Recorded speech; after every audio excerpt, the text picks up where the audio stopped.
Headline news जिंदा वेदनपुर Dasharath ITI પાસે godown વિસ્તારમાં દારૂના કટિંગ વખતે જ છાણી પોલીસે રેડ કરી વિદેશી શરાબનો જથ્થો અને વાહનો મળી 46.24 લાખ ઉપરાંતનો મુદ્દામાલ કબજે કરી એક ઇસમની ધરપકડ કરી હતી। વડોદરા શહેરની છાણી પોલીસ મથકની ટીમ પેટ્રોલિંગ કરી રહી હતી। તે દરમિયાન દશરથ આઈટીઆઈ અંકુર સ્કૂલની બાજુમાં આવેલ ગોડાઉન વિસ્તારમાં એક મોટા કન્ટેનરમાં વિદેશી દારૂ બિયરનો જથ્થો લાવી બે અશોક લેલન્ડ કંપનીના બંધ બોડીના પિકઅપમાં દારૂનું કટિંગ ચાલી રહ્યું હોવાની ચોક્કસ માહિતી મળતા પોલીસે રેડ કરી હતી।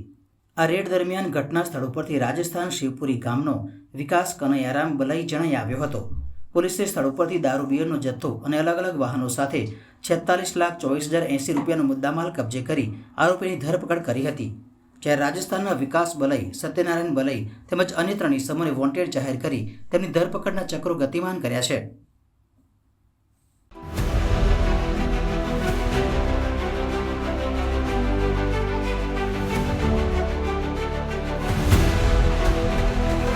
हर समस्या की डेट हेडलाइन न्यूज जिंदा वेदनपुर।